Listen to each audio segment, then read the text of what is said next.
बच्चों आज हम क्लास 10th का साइंस का पहला चैप्टर जिसका नाम है रासायनिक अभिक्रिया उसके बारे में पढ़ेंगे।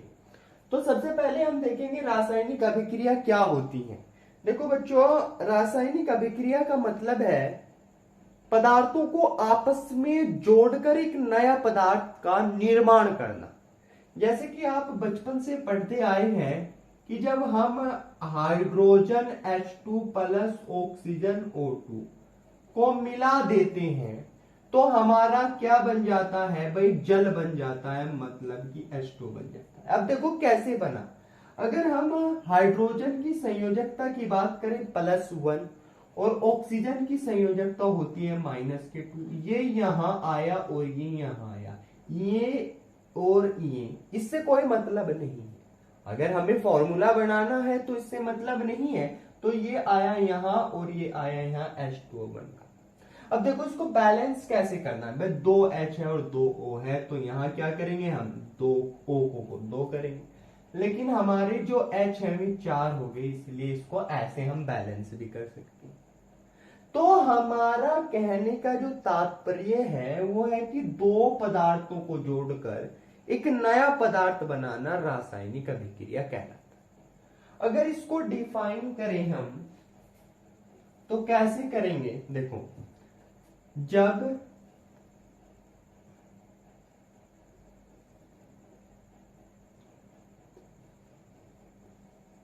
दो या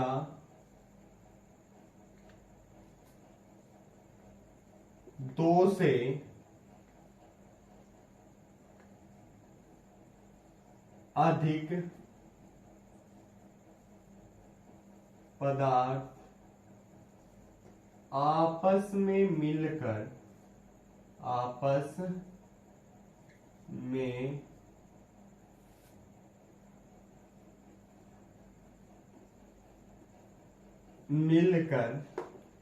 एक नए पदार्थ का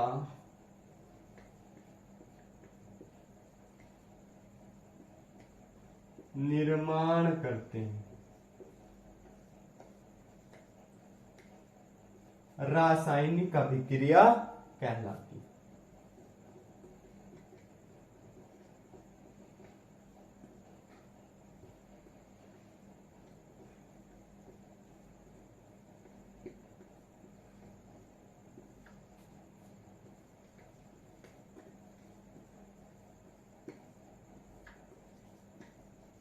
देखो, जब दो या दो से अधिक पदार्थ आपस में मिलकर एक नए पदार्थ का निर्माण करते हैं तो उसे हम रासायनिक अभिक्रिया कहते हैं। जैसे कि हम एग्जाम्पल के तौर पर समझे कि भाई हम एग्जाम्पल ले अगर इसका, जैसे कि हमने कहा कि भाई Mg+O2 को जब हम मिलाते हैं तो बनता है MgO।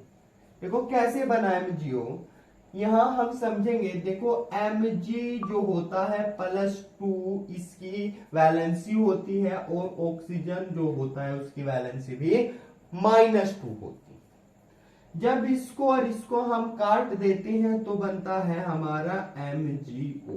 तो ऐसे ये फॉर्मूला हमारा बना। ये गैस है इसलिए इसको अणु के रूप में लिखा, इसका यहाँ कोई लेना देना नहीं है। अगर हाँ हमें बैलेंस करना है तो 2 यहां लगाएंगे और 2 यहां लगाएंगे, तो 2Mg+O2 gives 2MgO। ये हमारा क्या होगा, इस रासायनिक अभिक्रिया का एग्जाम्पल उदाहरण है।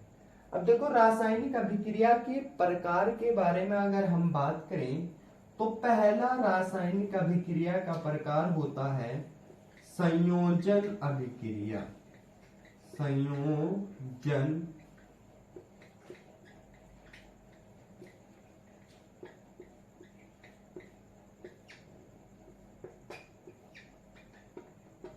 देखो संयोजन अभिक्रिया क्या है वो आप समझो, संयोग करना, जोड़ना। तो उसी चीज से ये संयोजन वर्ड बना है कि जोड़ना। तो जोड़ने का मतलब वही है कि दो पदार्थों को जोड़ना, संयोजन अभिक्रिया किसे कहते हैं। भाई अगर एग्जांपल लें हम, जैसे कि सी, हमारे पास CaO है प्लस CO2, कैल्शियम ऑक्साइड, और कैल्शियम ऑक्साइड के साथ हम कार्बन डाइऑक्साइड को जोड़ रहे हैं। जब calcium oxide plus carbon dioxide को जोड़ेंगे तो हमारा बनेगा CaCO3, ये कैल्शियम कार्बोनेट बनेगा। क्या है ये? कैल्शियम ऑक्साइड, ये कार्बन डाइऑक्साइड, तो ये बना कैल्शियम ऑक्साइड। दो पदार्थ संयोग करा, क्या किया? संयोग, और एक नया पदार्थ बना। ये क्या बना? नया पदार्थ। ये बना हमारा नया पदार्थ। दो पदार्थ जब संयोग करके एक नया पदार्थ बनाते हैं तो इसे कहते हैं हम संयोजन अभिक्रिया। तो डेफिनेशन इसके ऐसे ही लिखेंगे, जब दो या दो से अधिक पदार्थ आपस में संयोग कर एक नए पदार्थ का निर्माण करते हैं तो उसे कहते हैं हम संयोजन अभिक्रिया। ये इसका आप उदाहरण लिख लेंगे भाई, यह है संयोजन अभिक्रिया। अब संयोजन के विपरीत एक अभिक्रिया होती है जिसे कहते हैं वियोजन अभिक्रिया, जिसे हम वियोजन अभिक्रिया कहते हैं। अब देखो संयोजन अभिक्रिया के विपरीत होती है, क्यों? इसमें दो पदार्थों को हमने जोड़कर एक बनाया है। अब इसमें वियोजन अभिक्रिया में एक पदार्थ टूट करके दो बनाएगा। जैसे कि हम अगर कैल्शियम कार्बोनेट हमारे पास है, इसको गर्म करेंगे तो हमारा कैल्शियम ऑक्साइड प्लस के CO2 बन जाएगा। तो यही हमारा क्या है? इस अभिक्रिया का उदाहरण है। भाई इसको हमें रिवर्स करना, ये क्या है? रिवर्स ही तो है। इसको हमने गर्म कर दिया तो ये होगा हमारा वियोजन अभिक्रिया। आज की वीडियो में बच्चों यहीं तक। अगली वीडियो में हम रासायनिक अभिक्रिया के प्रकार देखेंगे।